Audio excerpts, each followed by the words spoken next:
नमस्कार मित्रों, आप सभी का दीपक एजुकेशन प्रयागराज में स्वागत एवं अभिनंदन है। तो पिछले क्लास में हम लोगों ने मूल अधिकार स्टार्ट किए थे। मूल अधिकार से संबंधित जो भी बातें थी हम लोग डिटेल में पढ़ चुके हैं पिछले क्लास में, और आर्टिकल 12, 13 भी हम लोग डिटेल से पढ़ चुके हैं। मूल अधिकार से संबंधित जो वाद आए थे, मुकदमे आए थे, उनके बारे में भी हम लोग डिटेल से पढ़ चुके हैं। तो आज हम लोग पढ़ेंगे आर्टिकल 13 से संबंधित 3 महत्वपूर्ण सिद्धांत दिए गए हैं। इसी सिद्धांत पर हम लोग आज बात करेंगे, और आर्टिकल 13 के बारे में हम लोग डिटेल से पिछले क्लास में पढ़ चुके हैं। अगर आप अभी तक नहीं देखे हैं पिछले क्लास तो जाकर प्लेलिस्ट में देख सकते हैं। और आर्टिकल 13 में मैं वैसे मोटा मोटा बता दे रहा हूं कि आर्टिकल 13 में यही कहा गया है कि संसद या राज्य कोई ऐसा यदि संसद या राज्य कोई ऐसी विधि या कानून बनाती है जो मूल अधिकार को छीनती है या कम करती है या उससे असंगत है विधियां बनाती है, तो ऐसे विधि या कानून को न्यायपालिका विधिशून्य घोषित कर देगी, असंवैधानिक घोषित कर देगी,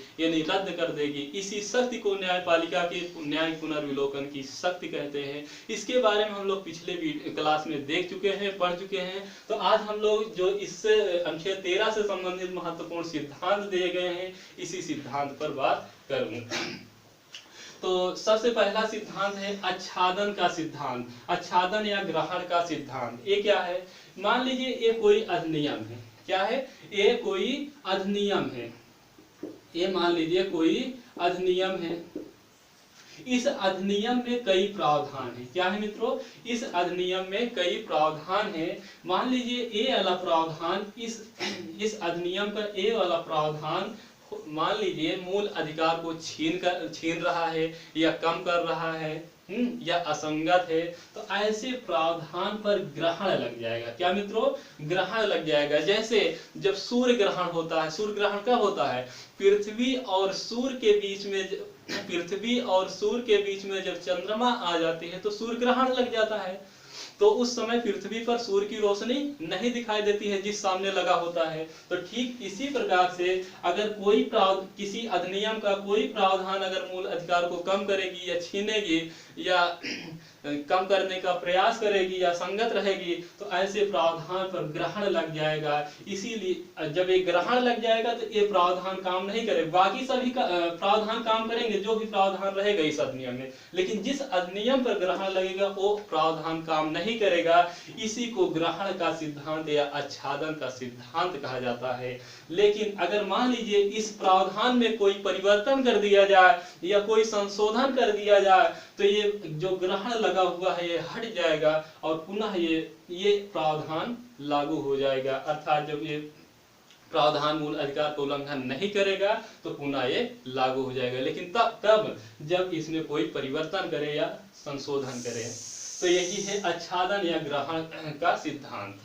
अब दूसरा है पृथक्करणिता का सिद्धांत। पृथक्करणिता, ये मान लीजिए कोई क्या है? अधिनियम है। ये मान लीजिए कोई अधिनियम है। पृथक का मतलब क्या होता है? पृथक करना, मतलब अलग करना। पृथक का मतलब ही होता है अलगाव।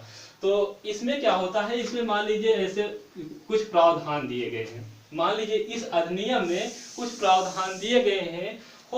मान लीजिए ये वाला प्रावधान जो है ये मूल अधिकार को छीन रहा है, ये मूल अधिकार का उल्लंघन कर रहा है, ये कम करने का प्रयास कर रहा है।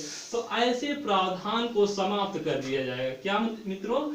ऐसे प्रावधान को समाप्त कर दिया जाएगा। यहाँ पर ग्रहण लग रहा है, परिवर्तन के बाद पुनः ये प्रावधान लागू हो जा रहा है, लेकिन यहाँ पर पूरा ये प्रावधान ही समाप्त कर दिया जा रहा है। मतलब इस अधिनियम से जो प्रावधान मूल अधिकार का उल्लंघन करेगा उस प्रावधान को हमेशा हमेशा के लिए डिलीट कर दिया जाएगा, समाप्त कर दिया जाएगा। और इसमें और आगे आप पढ़ेंगे, डिटेल से जाएंगे, इसमें इस अधिनियम सिद्धांत में यह भी कहा गया है, मान लीजिए इस अधिनियम के इस प्रावधान को हटाने से इस अधिनियम का महत्व ही खत्म हो जाए या महत्वहीन हो जाए या इसका कोई प्रभाव ही न रहे, तो ऐसी स्थिति में इस पूरे अधिनियम को ही डिलीट कर दिया जाएगा। ऐसी स्थिति में इस पूरे अधिनियम को ही समाप्त कर दिया जाएगा। यही पृथक्करणिता का सिद्धांत है मित्रों। अगर आप लोगों को समझ में ना आया हो तो वीडियो को थोड़ा सा रिवर्स करके देख लीजिएगा, फिर से समझ लीजिएगा। और तीसरा क्या है? अधित्याग का सिद्धांत। क्या है?